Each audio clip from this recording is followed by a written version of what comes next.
इस संसार का एक बहुत बड़ा सच है, वो है मृत्यु। मृत्यु एक दिन सबको आनी है। मृत्यु से कोई नहीं बच पाया है। मृत्यु एक ऐसा सुख जो कि पूरा एक जीवन जीने के बाद मिलता है। मनुष्य मृत्यु के बाद कहाँ जाता है, क्या आत्मा का होता है?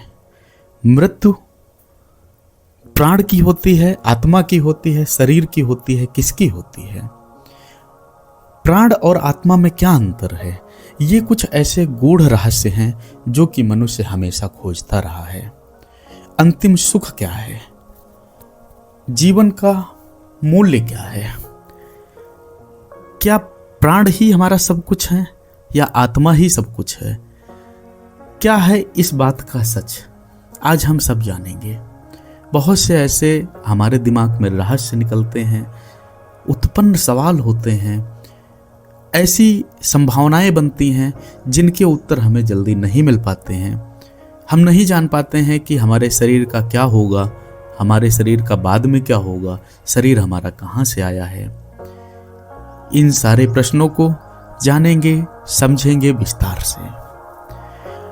दोस्तों, चैनल पर यदि आप नए हैं तो आप सब्सक्राइब कर लीजिएगा, जिससे कि आने वाले जीवन की गतिविधियों से संबंधित ऐसे प्रश्नों के उत्तर आपको आसानी से मिल सकें जो शायद आप नहीं जल्दी ढूंढ पा रहे हों या आपको अपने आसपास जल्दी नहीं मिलते हों। वीडियो पर पूरे बने रहिएगा, जिससे कि आप चीज़ों को, जीवन को बारीकी से समझ सकें। हम समझेंगे प्राण और आत्मा में क्या अंतर होता है। मृत्यु के बाद हमारा शरीर अचेतन हो जाता है, अर्थात हमारे शरीर की सारी क्रियाएं रुक जाती हैं। कहा जाता है कि मृत्यु के बाद आत्मा शरीर से बाहर चली गई। क्या वाकई आत्मा शरीर को छोड़ देती है? क्या किसी रास्ते से बाहर जाती है? क्या अंतर है प्राण में? प्राण निकले या आत्मा निकली? आत्मा कहते किसे हैं, पहले ये समझते हैं। आप जिसे आत्मा कहते हैं वह कोई इकाई नहीं है। लोगों में बस थोड़ी समझ पैदा करने के लिए हिंदू संस्कृत में जो असीमित है उसके लिए एक शब्द का प्रयोग किया गया है, लेकिन दुर्भाग्य से इसे अब गलत अर्थों में समझा जाता है। जो असीमित है वह कभी भी एक इकाई नहीं हो सकता, लेकिन जैसे ही आप इसे एक नाम दे देते हैं यह एक इकाई बन जाता है। आप चाहे आत्मा कहें, सोल कहें, आप इसे जो चाहें कहें, जैसे ही आप इसके साथ एक नाम जोड़ देते हैं वह एक इकाई बन जाता है। लोग अच्छी आत्माओं की बात करते हैं। पश्चिम में लोग कहते हैं, अरे वह एक अच्छी आत्मा है। कोई आत्मा अच्छी या बुरी नहीं होती है। आत्मा सभी पहचानों से, सभी इकाइयों से, सभी चीज़ों से परे है। इसे समझने का दूसरा तरीका यह है कि आत्मा जैसी कोई चीज़ है ही नहीं। इसी वजह से गौतम बुद्ध कहते फिरते थे, तुम अनात्म हो, आत्मा कुछ नहीं है। अब हमारे मन में एक सवाल आएगा, प्राण क्या है? योग में कहा जाता है कि हर चीज शरीर है। भौतिक शरीर, मन शरीर है, प्राण शरीर है, आकाशीय तत्व शरीर है। हर चीज शरीर की तरह है, यहाँ तक कि आत्मा भी शरीर की तरह है। यह चीज़ों को देखने का बहुत समझदारी भरा तरीका है। जब हम कहते हैं आनंदमय कोश, तो बेशक हम परम तत्व की बात कर रहे हैं, लेकिन उसे भी एक शरीर के रूप में। ऐसा इसलिए आप इन बातों को समझ सकें। दूसरे शब्दों में, अगर आप अपने शरीर को पूरी सृष्टि के एक मॉडल यानी नमूने की तरह लेते हैं, तो यह कुछ ऐसा है जैसे आप ब्रश से पेंट को फैला रहे हों। जब आप ब्रश से पेंट को फैलाते हैं तो रंग शुरू में बहुत गाढ़ा या सुर्ख होता है, फिर हल्का हल्का और हल्का यानी सूक्ष्म होता चला जाता है और अंत में रंगहीन हो जाता है। यानी प्रारंभ में जब हम पेंट ब्रश में भरते हैं तो हमारा बहुत गाढ़ा रंग आता है और लाइन खींचते खींचते पेंट हल्का होता चला जाता है और रंगहीन हो जाता है। जो ब्रश है वो फिर से एक साफ सुथरा हो जाता है, यानी बिना किसी रंग का हो जाता है। कुछ इसी तरह यह भौतिक शरीर शुरू होकर मानसिक शरीर, फिर प्राणिक शरीर तक स्थूल से सूक्ष्म और सूक्ष्मतर होता चला गया है। भौतिक शरीर और मानसिक शरीर से ज़्यादा स्थूलता है। प्राणिक शरीर वह ऊर्जा है जो इन सबको चलाती है, और यही है जो आपको शरीर से जोड़ कर रखती है। जब प्राण खत्म हो जाते हैं तो आप खत्म हो जाते हैं, आपका शरीर निर्जीव हो जाता है, या आप अपने खुद के अनुभव में मर जाते हैं। इसे आप चाहे जैसे भी ले सकते हैं। तो जिसे आप मौत कह रहे हैं वह सिर्फ यही है कि प्राण ने अपना कंपन खो दे दिया है, या कहें अपनी जीवंतता खो दी है। मान लीजिए एक नवयुवक है और उसकी भौतिक संरचना यानी शरीर किसी दुर्घटना में या किसी वजह से नष्ट हो जाता है। उसका प्राणिक शरीर तब भी पूर्ण जीवित और बरकरार रहता है, लेकिन यह भौतिक शरीर पूरी तरह से टूट चुका है, जिसकी वजह से प्राणिक शरीर को भौतिक शरीर छोड़कर जाना पड़ता है।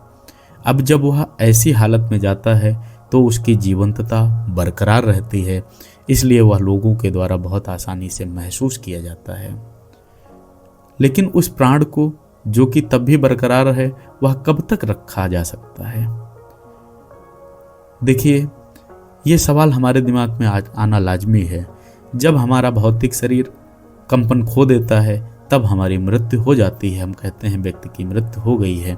यह उसकी कोई भी अवस्था हो सकती है, वृद्धावस्था हो सकती है, बाल्यावस्था हो सकती है, क्योंकि मृत्यु का कोई समय नहीं होता है। पुनर्जन्म के बारे में यदि हम समझें तो पुनर्जन्म क्या होता है? यह दूसरा भौतिक शरीर है। प्राण फिर से एक शरीर ढूंढते हैं, आत्मा फिर से एक शरीर ढूंढती है और किसी और शरीर को सृजन करती है।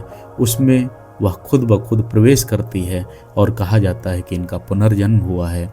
यानी आत्मा अपना जन्म बार बार लेती रहती है। प्राण किसी और शरीर में जाकर फिर से उसी स्थिति में आ जाते हैं, फिर उस शरीर को उम्र के साथ बढ़ाते हैं, बड़ा करते हैं, बूढ़ा करते हैं, फिर ये क्रिया हमेशा चला करती है। इस प्रकार प्राण एक शरीर मात्र भर में है। आत्मा उस शरीर की वह संकल्पना है जिसको न जोड़ा जा सकता है, न इकाई कहा जा सकता है। आत्मा उस शरीर की वह अवस्था है जिसको हम कह दे सकते हैं कि वह न शरीर छोड़ता है और न शरीर में आता है। यह एक सूक्ष्म अंकन है जो कि प्राणों की दुनिया से भी परे है। आशा है आपको प्राण और आत्मा में समझ आया होगा। यदि आपको और ऐसे रहस्यमयी चीज़ों को जानना है तो चैनल सब्सक्राइब करिएगा, जिससे कि आपको रहस्यमयी दुनिया के बारे में पता चलता रहे, आपको जीवन के बारे में पता चलता रहे। कब कृष्ण भी कहते हैं, भगवान कृष्ण ने भी कहा है कि आत्मा को न मारा जा सकता है, न भिगोया जा सकता है, न काटा जा सकता है। यानी आत्मा इन सभी क्रियाओं से परे है। कभी भी मृत्यु आत्मा की वजह से नहीं होती है। आत्मा तो जैसी थी वैसी ही रहती है। प्राण हमेशा निकलते हैं, यानी हमारे शरीर की गति जो है वो रुक जाती है, जहां हम बोल देते हैं कि हमारे प्राण निकल गए हैं और इनका शरीर अब किसी काम का नहीं बचा है। आपका शरीर केवल तब तक काम का है जब तक वो चल रहा है, जब तक उसमें प्राण हैं। इसके तुरंत बाद, प्राण जाने के तुरंत बाद आप चाहे जिस धर्म से हों, उस धर्म से आपकी अंतिम क्रिया करा दी जाती है और आप फिर से एक तत्व मिट्टी में मिल जाते हैं। फिर से उस घर में, जिस घर में आपकी मृत्यु हुई है, कुछ दिनों बाद लोग आपको भूल जाते हैं, नए बच्चे के जन्म होते हैं और फिर से उनका जीवन वैसे ही चला करता है। सृष्टि ऐसे ही चलती आई है। सृष्टि में न कोई खास है, न कोई आम है। सृष्टि में जो सामने है उसका महत्व है, जो जीवित है उसका महत्व है। मरने के बाद आपको एक सिर्फ मृत शरीर बोला जाता है। चाहे आप रिश्ते में किसी के पिताजी हों, चाहे भाई हों, चाहे बहन हों, आपका उससे कोई संबंध नहीं रहता है। आप एक कहे जाते हैं तो केवल डेड बॉडी, यानी एक ऐसा शरीर, एक ऐसी बॉडी जिसमें अब कुछ नहीं है, सिर्फ मिट्टी के अलावा, यानी उसकी अंतिम क्रिया कर दी जाती है और हमारा जीवन इसी चक्र के दाएं बाएं चला करता है। हम एक नया शरीर लेते हैं, नए शरीर में जाके फिर मरते हैं, फिर हम इस क्रिया में आते हैं।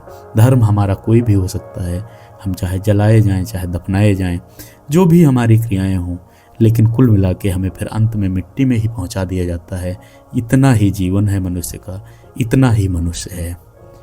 इस वीडियो में यहीं तक, मिलते हैं अगले वीडियो में अगले किसी सूक्ष्म इकाई के साथ। धन्यवाद।